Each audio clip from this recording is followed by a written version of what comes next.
जय हिंद दोस्तों। मैं बलराम कुमार और बलराम स्टडी एकेडमी में आपका स्वागत है।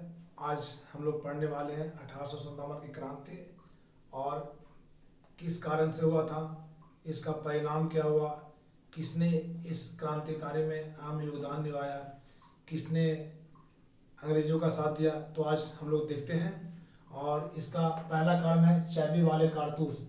चर्बी वाले कारतूस में गाय और सूअर का चर्बी का प्रयोग होता था, इसलिए उसमें ये सबसे इसका मेन कारण है।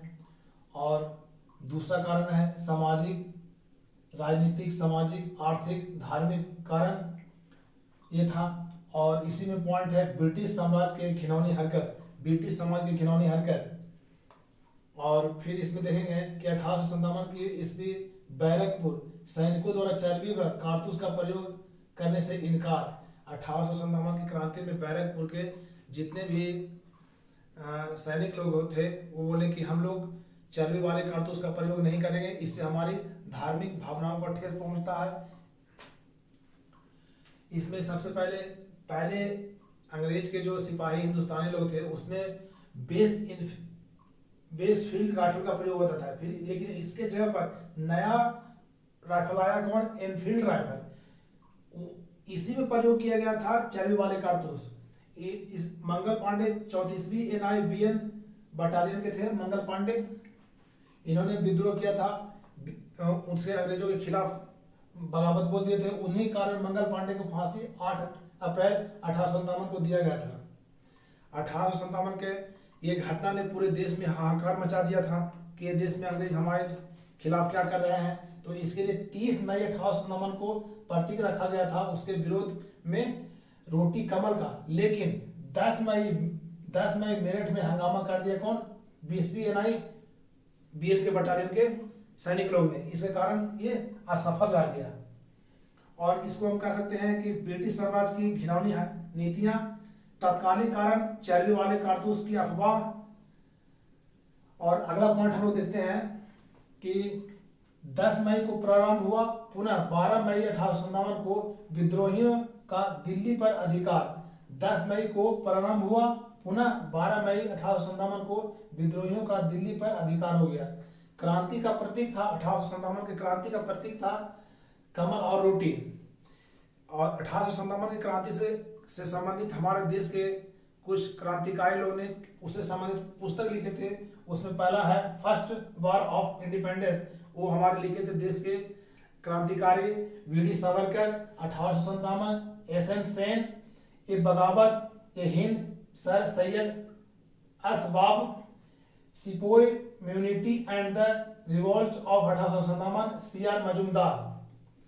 और आगे हम लोग देखते हैं कि 1857 की क्रांतिकारी में योगदान किस स्थान और वहां से उसका नेतृत्व करने वाले। तो स्थान है बरेली, बरेली से नेतृत्व किए थे खान बहादुर खान। 1857 की क्रांति में झांसी से नेतृत्व किए थे रानी लक्ष्मीबाई। और लखनऊ से बेगम हजरत महल, कानपुर से नाना साहब और तात्या टोपे। जगदीशपुर जो आरा के समीप है, बिहार में पड़ता है, वीर यहाँ से नेतृत्व किए थे अंग्रेजों के खिलाफ वीर कुंवर सिंह। असम दीवान मनीराम दत्त। फैजाबाद मौलवी अहमदुल्ला शाह। दिल्ली से बहादुर शाह। पटना से पीर अली। और आपको ये जानकारी मैं दे रहा हूँ कि जो मैं यहाँ तो देखिए कि स्थान और नेतृत्व करता मतलब वो अंग्रेजों के खिलाफ, लेकिन यहाँ पर हम लोग ये देखते हैं कि अंग्रेजों के समर्थक में जो हमारे देश में थे उनका भी नाम जानना जरूरी है, क्योंकि ये आपको बहुत से किताब में देखने को नहीं मिलता है। लेकिन देखिए आप लोग कि अंग्रेजों के समर्थक में तो भारत में कौन कौन थे समर्थक भाई? तो ग्वालियर से सिंधिया परिवार। अगर ग्वालियर के सिंधिया परिवार ने अगर अंग्रेजों का साथ नहीं दिया होता तो रानी लक्ष्मीबाई की हत्या नहीं होती। इंदौर से होलकर, हैदराबाद के निजाम ये लोग अंग्रेजों का समर्थन किए थे। जोधपुर के राजा वहां के राजा थे, इसलिए मैं राजा यहाँ लिख रहा हूँ। भोपाल के नवाब भी अंग्रेजों का ही साथ दिए थे। पटियाला के नाभा के सिख थे, उन्होंने भी अंग्रेजों का समर्थन किया था। और जम्मू कश्मीर के महाराजा भी अंग्रेजों के ही साथ दिए थे। और नीचे का पॉइंट है 1857 की क्रांति के बाद कंपनी समाप्त हुआ। तो आप लोग सब जानते हैं कि 1857 के बाद कौन सा कंपनी समाप्त हो गया? तो ईस्ट इंडिया कंपनी 1600 ईस्वी में स्थापना किया गया था। और नीचे देखेंगे कि 1857 के समय गवर्नर कौन था। ये बहुत ही महत्वपूर्ण क्वेश्चन है कि 1857 के समय गवर्नर कौन था? तो लॉर्ड कैनिंग। अतः आप लोग को पूरी अच्छी तरह से समझ आ गया होगा।